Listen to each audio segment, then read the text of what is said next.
I was desperate when I boarded that damn cruise ship.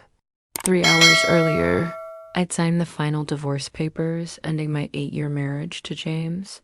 My wedding ring was somewhere at the bottom of Torrance Harbor, and I had a suitcase full of new clothes I'd bought in a manic shopping spree. Items he'd never seen, never touched, never criticized. "Welcome aboard the Celestial Seas, Miss Harris," the young steward said, taking my passport. "You're in our Sapphire Suite, one of our finest accommodations." I forced a smile I didn't feel, 38 years old and starting over. What the hell was I thinking, blowing my settlement money on a luxury cruise? But I needed escape, needed distance between myself and the wreckage of my life. The suite was ridiculous, all cream marble and ocean views, a private balcony and a bed big enough for 5. I laughed bitterly, dropping my bags and heading straight for the complimentary champagne. One glass down, I unpacked methodically. Hanging. Designer dresses I'd probably never wear. The welcome reception started at 7. I almost skipped it, but the walls of my beautiful prison started closing in. I threw on a black cocktail dress, applied lipstick with mechanical precision, and headed to the grand ballroom. That's when I first saw her. "Ladies and gentlemen, welcome to the Celestial Seas. I'm Captain Isabel Cooper." I nearly dropped my champagne flute. The captain was a woman, tall, confident, with blonde hair pulled into a severe bun that somehow managed to look elegant. Her uniform was impeccably tailored, showing a trim figure without flaunting it. But it was her eyes that caught me piercing, green that somehow found mine in the crowd. "We sail through paradise for the next 14 days, she continued. "My crew and I are dedicated to making this voyage unforgettable." Something in her voice made me believe her. I sipped my champagne, watching as she moved through the crowd with practiced ease. I expected her to disappear after her speech. Surely she had a ship to run. But instead, she mingled, stopping to chat with various passengers. I retreated to a corner, people watching, couples mostly. Happy ones. Damn it. When Captain Cooper approached me, I wasn't prepared. "Traveling alone?" she asked, her voice softer up close. "Is it that obvious?" You have a certain look. A slight smile played. At her lips, independent, self-contained. That's a polite way of saying I look like I don't belong. Not at all. Some of our most interesting passengers travel solo. She extended her hand. "Isabel Cooper?" "Hope Harris," I said, taking it. Her grip was firm, her hand warm. "Enjoy your evening, Miss Harris, and the voyage." She moved on, but somehow, the brief interaction left me feeling less adrift. The next day passed in a blur of sunshine and forced relaxation.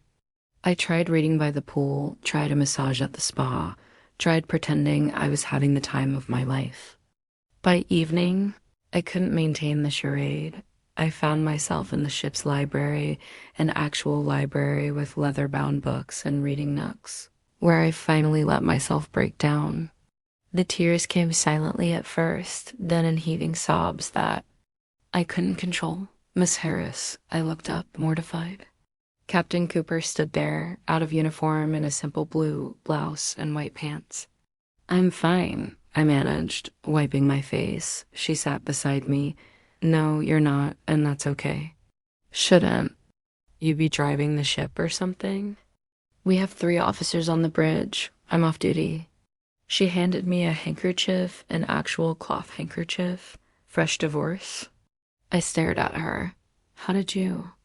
"The tan line on your ring finger and that particular combination of anger and grief." "You've seen it before?" "I felt it before." She gave me a smile that held no pity, only understanding. "It doesn't stay this raw forever." For some reason, her words broke through where nothing else had. I found myself telling her everything. James' infidelity, the gaslighting, the way he'd made me believe I was crazy for suspecting. When I finally ran out of words, she simply said, "He sounds like an ass." And for the first time since my marriage imploded, I laughed. The ship's schedule listed a book discussion group in the library at 2. I almost didn't go. Group activities weren't really my thing, but after restlessly pacing my suite all morning, I needed the distraction. I grabbed the novel I'd been reading and headed down.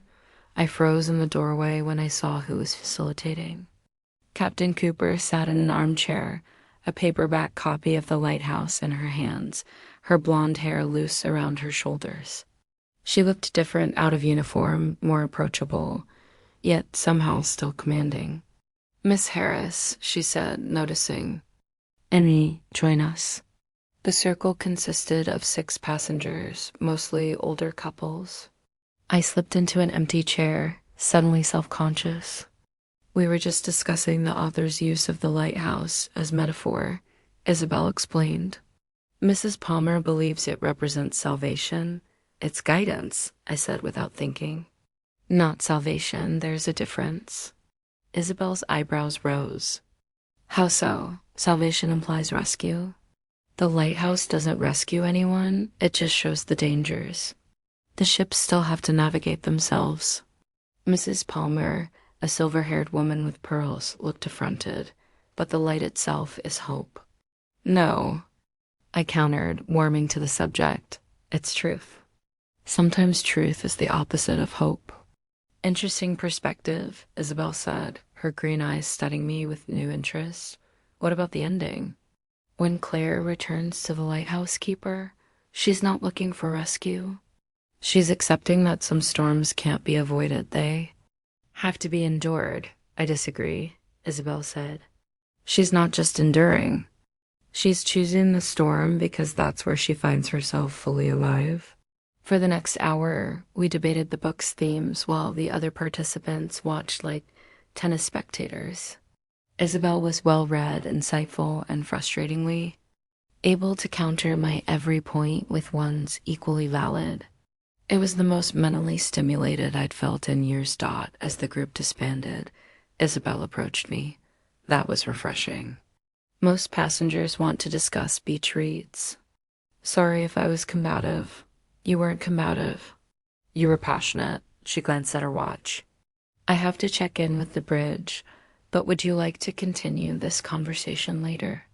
There's a quiet lounge on deck 8. Say 9 o'clock? I hesitated only briefly. "I'd like that." The lounge was intimate, all dark wood and low lighting, with windows overlooking the moonlit ocean. Isabel was already there when I arrived. 2 coffees on the table before her. "I hope you don't mind," she said. I took the liberty of ordering. I sat across from her, conscious of how the soft lighting brought out golden highlights in her hair. "Do you do this often? Have coffee with passengers?" "No," she said simply. But our discussion was cut short earlier. We picked up where we'd left off, but soon moved beyond the book to literature in general, then to art, music, travel. Conversation flowed effortlessly. Isabel was well-traveled but not jaded, cultured but unpretentious. "How does someone become a cruise ship captain?" I asked eventually.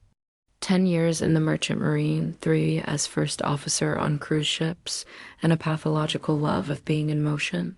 She smiled. "How does someone become so insightful about literature?" "English professor." Or I was before I quit to support. James's career, the words tasted bitter. And now? Now I'm unemployed, freshly divorced, and drinking coffee with the captain of a cruise ship. Her laugh was warm. Life takes unexpected turns. That's one way of putting it. Will you go back to teaching? I ran my finger around the rim of my cup. I don't know. Everything seems undefined. There's freedom in that. There's terror in that, I corrected. Perhaps both. Her eyes held mine. Fear and freedom are often companions. We talked until midnight. As we finally stood to leave, our hands brushed as we both reached for my empty cup. The contact was brief but electric, sending a jolt up my arm. "Thank you for the conversation," she said, suddenly formal. "Anytime, Captain," she stepped closer. "Isabel, when I'm not on duty." Isabel, I repeated, liking how it felt on my tongue. In the silence that followed, something shifted between us. She was close enough that I could smell her perfume, something crisp and oceanic. For a moment, I thought she might lean in. Instead, she stepped back. Good night, Hope.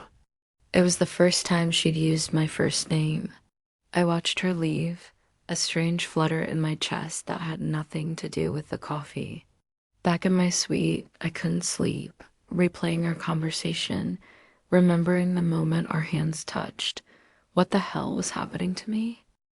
The invitation came on ship stationery, slipped under my door. Ms. Harris, bridge tour for select passengers. 10 a.m. Captain Cooperade spent 3 days avoiding Isabel after her coffee night. Unsettled by my reaction to her, I told myself. It was gratitude mistaken for attraction, a rebound emotional response. Yet here I was, changing outfits 3 times before deciding on white linen pants and a navy blouse. The officer who escorted our small group of 6 select passengers was formal and knowledgeable. I wondered if Isabel would even be there, or if this was simply a generic invitation. Then we stepped onto the bridge, and there she was. Every inch the captain today, her uniform crisp, her bearing authoritative. Welcome to the nerve center of the celestial seas, she addressed us, though her eyes lingered on me momentarily. This is where we navigate 85,000 tons of steel through open ocean. She was different here, commanding, technical, explaining navigation systems and safety protocols with easy expertise. I found myself watching her hands as she indicated various instruments, remembering how they'd felt briefly against mine. As the tour concluded and the others filed out. I lingered, pretending interest in a weather display. Isabel dismissed. Her first officer with a quiet word. What did you think? She asked, approaching. Impressive, though I half expected you to have an actual ship's wheel. She laughed. That's on the antique deck.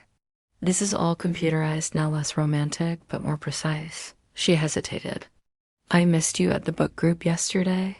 So she had noticed my absence. I've been catching up on sleep, of course. She studied me, then made a decision. Would you like to see the real view? The one officers get?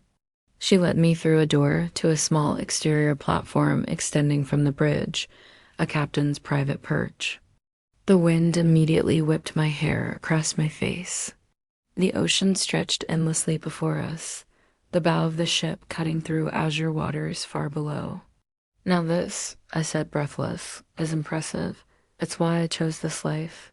She stood beside me, her shoulder nearly touching mine.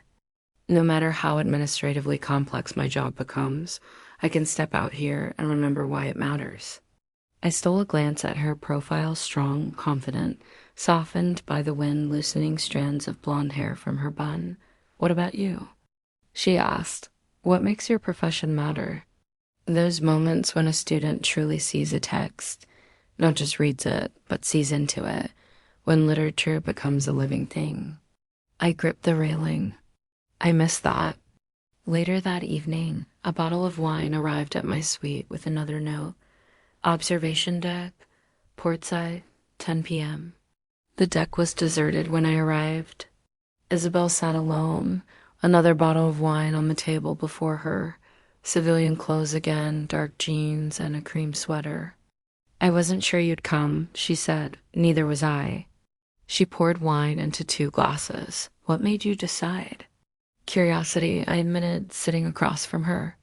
I'm still trying to figure you out, and you single quotes not what I expected. She smiled. What did you expect from a ship's captain? Someone older, male, probably with a beard? Sorry to disappoint. I'm not disappointed. Our eyes held longer than necessary. The wine loosened us both. I told her about my failed marriage, about discovering James's affair with his assistant, about the humiliation of faculty parties where everyone knew before I did. What about you? I asked. You mentioned you understand divorce. Her expression Clouded. 5 years ago, Victor and I were both in the Merchant Marine. He couldn't handle my promotions outpacing his. She traced the rim of her glass. He wanted me to turn down the captain's position, and you refused. I'd worked too hard to step aside. She looked at me directly. I don't believe love should require diminishment. Neither do I said softly. By midnight, the bottle was empty, and so was the deck except for us.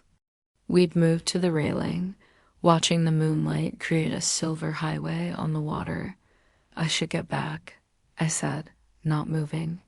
Probably. She was close enough that our arms touched. Early start tomorrow. Neither of us stepped away. She turned to face me, and something in her expression made my heart race. She tucked a strand of hair behind my ear, her fingers lingering on my cheek. I found myself leaning toward her, drawn by some force I couldn't name. Her lips were inches from mine when a crew member's voice shattered the moment. "Captain Cooper!" Message from the bridge. Isabel stepped back immediately, her professional mask sliding back into place. "Duty calls," she said, her voice rough. I nodded, unable to speak, watching her walk away with the crewman. Back in my suite, I pressed my fingers to my lips, wondering what would have happened if we hadn't been interrupted. More disturbing was how much I wanted to find out. "We're docking in Martinique today," announced the cruise director's cheery voice over the intercom. I'd been avoiding the ship's activities and Isabel for 2 days, confused by my feelings and what had almost happened on the observation deck. I was sipping coffee on my private balcony when my phone pinged with a message from an unknown number. Interested in seeing Martinique with a local guide. Meet at port exit, Nina MIC. I stared at the text, heart racing. How had she gotten my number? Probably from passenger records, which felt like both an abuse of power and strangely flattering. I changed clothes 3 times before heading down to the gangway. Isabel waited at the port entrance, stunning in civilian clothes, white shorts, revealing long tanned legs, and a loose blue linen shirt with sleeves rolled to the elbows. Without her captain's uniform, she looked younger, more carefree. "You came," she said, sounding relieved. How could I refuse the captain? I tried for lightness, but my voice betrayed me. "Today, I'm just Isabel," she smiled. "I have 24 hours of freedom first time I've taken shore leave this cruise." "Why now?" Her eyes held mine. "You know why?" My throat went dry. "Where are we going?" "Somewhere special." We took a local bus up winding roads into the mountains, sitting close enough that our legs touched. Isabel pointed out landmarks, her knowledge of the island impressive, but the tension between us from the other night hadn't dissipated. If anything, being away from the ship intensified it. "This is our stop," she said eventually, guiding me off the bus. A narrow path led through tropical foliage. After 15 minutes of hiking, we emerged onto a secluded beach, its crescent of white sand empty of tourists. "How did you find this place?" I asked, breathless at the beauty of the turquoise water against volcanic black rocks. "I've been coming to Martinique for 8 years. You discover places." She spread a blanket she'd carried in her backpack. "This island saved me. After my divorce, we swam in the warm Caribbean water, ate fresh fruit Isabel bought from a roadside stand, and talked as if we'd known each other for years instead of days. As the afternoon stretched on, something shifted between us, the pretense that this was merely friendship dissolving with each shared laugh, each lingering look. "Why didn't you join another book discussion?" she asked as we walked along the shore, waves lapping at our feet. "I wasn't avoiding the books," I admitted. "I was. Avoiding you? Why?" I stopped walking. "Because you confuse me. How? I've never—" The words wouldn't come out. Isabel faced me directly now. "Never been attracted to a woman before." Hearing her say it aloud made my pulse race. "Yes. Are you attracted to me?" I think so, I whispered, and it terrifies me. She nodded slowly. I should tell you something. I'm gay, Hope. I've always known that about myself. The directness of her statement startled me. Oh, does that change things?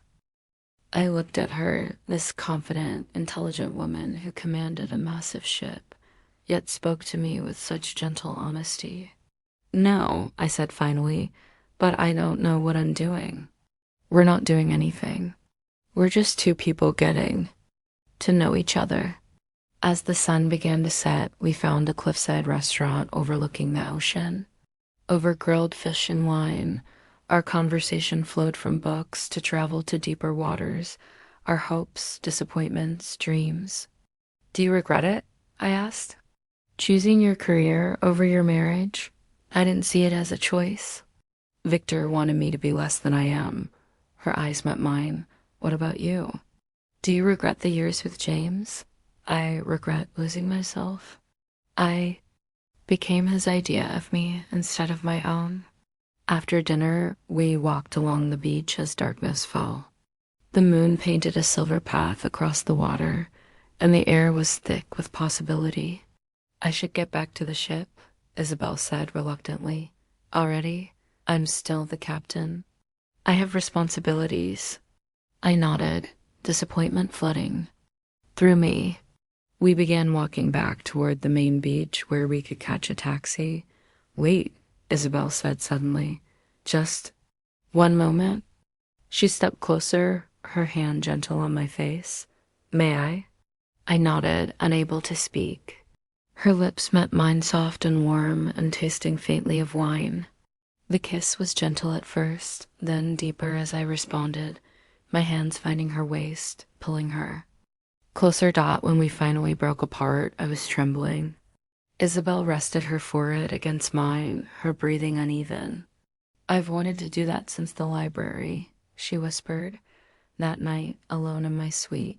I touched my lips, still feeling her kiss. Whatever path I'd been on when I boarded this ship had veered into uncharted waters. And for the first time since my divorce, I wasn't afraid of where the current might take me. For 3 days after Martinique, Isabel and I existed in a bubble of new discovery. Secret dinners in her private dining room, stolen kisses in the empty observatory at midnight, long conversations that stretched until dawn. I'd never felt so seen by another person, so understood. It was terrifying and exhilarating, this free fall into uncharted territory. The ship's grand gala was scheduled for our 7th night at sea, an elaborate affair with formal wear required. Isabel had captain's duties, but promised to find me afterward. Wear something spectacular, she'd whispered that morning when we passed in a corridor. Her fingers brushing mine briefly, I chose a midnight blue gown that dipped low in the back, my hair swept up. The ballroom was transformed crystal. Chandeliers, ice sculptures, champagne fountains. I sipped my drink at the bar, watching couples swirl across the dance floor. Drinking alone? That's against cruise regulations. The man beside me was tall, distinguished, with silver threading through dark hair. His smile was easy, confident. Is that so? I replied, not particularly interested in company. Victor Cooper? He extended his hand. Former second officer, now just another paying guest. The name hit me like a bucket of cold water. Cooper, as in? The captain's ex-husband? He gave a guilty smile. Guilty as charged. His eyes crinkled with amusement. Don't worry, we're civil. Ancient history. My mind raced. Isabel hadn't mentioned he was on board. Why are you here? Nostalgia cruise. I served on this ship before Isabel took command. He signaled for another drink. And who might you be? Hope Harris. His eyes widened slightly. Harris? Any relation to Caitlin Harris? Now it was my turn to freeze. She's my sister. Victor's laugh held genuine surprise. Small world. I dated Caitlin for almost 2 years in Boston. How is she? The room seemed to tilt. My sister had dated Isabel's ex-husband. The coincidence was too bizarre. She's fine, I managed. You dated her when? Until about 8 months ago. We split when I took a job in Miami. He studied me. You didn't know about me? Caitlin and I are in single quotes close. That was putting it mildly. We hadn't spoken in over a year not since she'd sided with James during the divorce. Victor raised his glass. To the Harris sisters, both beautiful, both complicated. My mind struggled to process this information. Had Isabel known? Was that why she'd pursued me, some twisted connection to her ex's former girlfriend? The thought took root, poisonous and persistent. I excused myself from Victor, needing air. Out on the deck, I gripped the railing, the cool metal grounding me as my thoughts spiraled. The timing didn't make sense. If Victor and Caitlin had broken up 8 months ago, and Isabel had been divorced for 5 years, but what if they kept in touch? What if this was some elaborate scheme? You met Victor. I turned to find Isabel behind me, resplendent in her formal captain's uniform. Her expression was unreadable. You didn't tell me he was on board. I didn't know until yesterday. The passenger manifest showed V. Cooper, but it's a common name. She stepped closer. What did he say? That he dated my sister for 2 years. The words came out accusatory. Confusion crossed her face. Your sister? I didn't know that. Really? Because it seems like an incredible coincidence. Her eyes narrowed. What exactly are you suggesting? I don't know. You tell me. The champagne and confusion fueled my paranoia. Did you know who I was when you approached me in the library? Hope I had no idea. It's just too strange. Of all the passengers on the ship, you happened to connect with the sister of your ex-husband's girlfriend. Isabel's face hardened. I approached you because you were crying. Then I sought you out because I enjoyed your company. That's all. And now, what is this? I gestured between us. Some way to get information about Caitlin? To keep tabs on Victor? That's absurd. Is it? Because nothing else makes sense. I'm not gay, Isabel. I was married for 8 years. This, whatever we're doing it, isn't me. The hurt that flashed across her face made me want to take the words back immediately, but pride kept me silent. I see. Her voice was Captain Cool now. Well, thank you for clarifying. Enjoy the rest of your cruise, Miss Harris. She turned and walked away, spine straight, every inch the commanding officer. I stood alone on the deck, the night wind suddenly cold against my bare shoulders, wondering if I just made a terrible mistake. Back in my cabin, I poured myself a large whiskey from the minibar and called my sister for the first time in 13 months. I avoided public areas for 2 days after the gala, ordering room service and hiding in my suite like a coward. Twice I drafted messages to Isabel but deleted them before sending. What could I say? I'd accused her of using me to spy on her ex-husband. The hurt in her eyes haunted me. My conversation with Caitlin had been brief but illuminating. Yes, she'd dated Victor Cooper after meeting him at a charity event. No, she'd never heard him mention an ex-wife named Isabel. Their relationship had been casual. Nothing serious, she'd insisted. When I hinted at the possibility of some scheme involving me, she'd laughed outright. Not everything is a conspiracy, Hope. Sometimes coincidences are just coincidences. Now, staring at the ceiling of my luxury suite, I felt like the world's biggest fool. I'd sabotaged something beautiful because I couldn't believe someone like Isabel could genuinely want someone like me. A knock on my door startled me from my self-flagellation. A crew member stood outside. Miss Harris? The captain requests all passengers remain in their cabins. We're experiencing some weather. I hadn't even noticed the ship's movement changing, but now that he mentioned it, I could feel a distinct roll beneath my feet. Is it serious? I asked. Just precautionary, ma'am. Captain's orders. After he left, I pulled back my curtains. Outside, the previously calm ocean had transformed into heaving swells. Dark clouds gathered on the horizon. The ship's announcement system crackled to life. "This is Captain Cooper. We're diverting course to avoid a tropical storm system. Please remain in your cabins and secure loose items. This is standard procedure. Thank you for your cooperation." Her voice was steady, professional. No hint that she was anything other than the capable captain. I tried to imagine her on the bridge, commanding her crew through the worsening conditions, and felt a stab of admiration mixed with regret. The storm intensified throughout the afternoon. Items slid from surfaces despite the ship's stabilizers. I'd never been seasick before, but found myself growing queasy as the massive vessel pitched more dramatically. When the lights flickered, then went out completely, panic gripped me. A moment later, emergency lighting activated dim strips.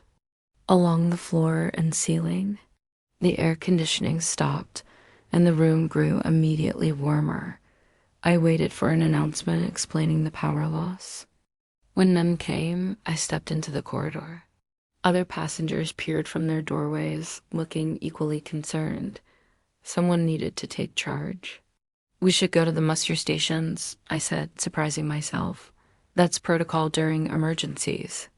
People nodded, grateful for direction.